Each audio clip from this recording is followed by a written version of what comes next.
ગરમીના આકરા પ્રકોપ વચ્ચે વીજળીની માંગમાં વધારો થયો છે તો બીજી તરફ વીજળીના બેફામ વ્યયનો એબીપી અસ્મિતાએ પર્દાફાશ કર્યો છે। જુઓ આ દ્રશ્યો વડોદરાના કુબેર ભવનની વિભાગીય વિશ્લેષણ સમિતિના છે।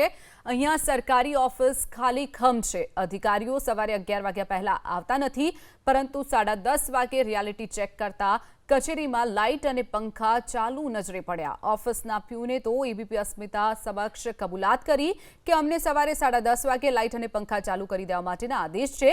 ન માત્ર એક કચેરી પણ તાલુકા પેન્શન શાખાની કચેરીમાં પણ બેફામ વીજળીનો વ્યય થતો પણ જોવા મળ્યો છે। લાઇટ પંખા ચાલુ છે પણ અધિકારીઓ ગાયબ છે। રાજ્યના મુખ્યમંત્રી ભૂપેન્દ્ર પટેલ ખુદ વીજળીનો વ્યય અટકાવવા માટે અપીલ કરી ચૂક્યા છે। એક નહીં પણ અનેક વખત અપીલ તેમણે કરી છે। ખુદ મુખ્યમંત્રી પોતાની ઓફિસ છોડતાની સાથે જ જાતે જ ઓફિસમાં એસી, પંખા અને લાઇટ સહિતના ઇલેક્ટ્રોનિક ઉપકરણો જાતે જ બંધ કરે છે। તેમ છતાં સરકારી બાબુઓ જ મુખ્યમંત્રીની સૂચના અને આદેશને ઘોડીને પી ગયા હોય તેવા આ ચિત્રો સામે આવ્યા છે। હવે તો ઉર્જા મંત્રી કનુભાઈ દેસાઈ, તમારે ઉર્જા બચાવવાની જરૂર છે। ઉર્જા મંત્રી ઉર્જા બતાવી વીજળીનો બેફામ વ્યય અટકાવે તેવી પણ અહીંયા માંગ ઉઠી છે। રાજ્યમાં ધૂમધકતો તાપ પડી રહ્યો છે, ગરમી વધી રહી છે, તાપમાન સતત ઊંચું જઈ રહ્યું છે। આવા સંજોગોમાં હજારો મેગાવોટ વીજળી વધુ વપરાઈ રહી છે। અત્યારે આપણે કુબેર ભવનના વિભાગીય વિશ્લેષણ સમિતિની કચેરી ખાતે છીએ।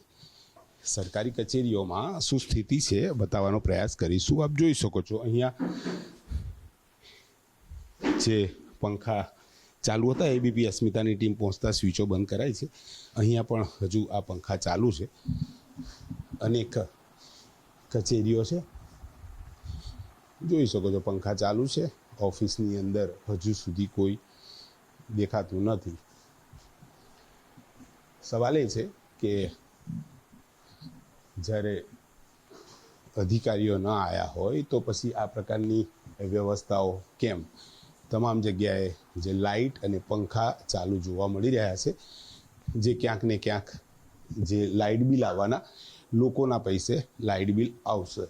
પંખા ચાલુ છે, લાઇટો ચાલુ છે। કેટલાક વિભાગની અંદર જે આ પ્રકારની સ્થિતિ જોવા મળી રહી છે એ ક્યાંક ને ક્યાંક આપ જોઈ શકો છો સામે કોમ્પ્યુટર પણ ચાલુ છે।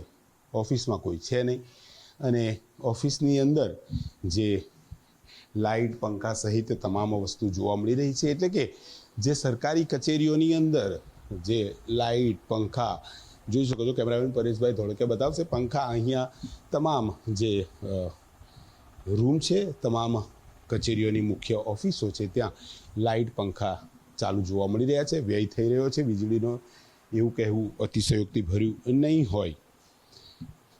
કર્મચારીઓ આવી રહ્યા છે, સાહેબો આવે પહેલાં લાઇટ, પંખાની તમામ વ્યવસ્થાઓ, અધિકારીઓ છે નહીં તો પછી લાઇટ અને પંખા ચલાવવાનું શું કારણ છે? ખેર, તમારા અને મારા જે ટેક્સના નાણાં જમા થાય છે સરકારમાં, તેમાંથી લાઇટ બિલ ભરાવાનું છે। પોતાના ઘરે લાઇટ, પંખા, એસી ચાલુ રાખીને જો બહાર અધિકારીઓ બેસે તો માની શકાય કે તમારા ઘરે તો વ્યય કરો છો તો ઓફિસે કરો છો, પરંતુ આપણે ઘરનું કેવું ધ્યાન રાખીએ છીએ અહીંયા પણ ધ્યાન રાખવાની વિશેષ જરૂર છે। અને સરકારનો લાખો રૂપિયાનો વીજળીનો જે વ્યય થઈ રહ્યો છે તે બચાવવાની અહીંયા જરૂર કહી શકાય। કેમેરામેન પરેશ ધોળકિયા સાથે લોરેન્સ પરમાર, એબીપી અસ્મિતા, વડોદરા।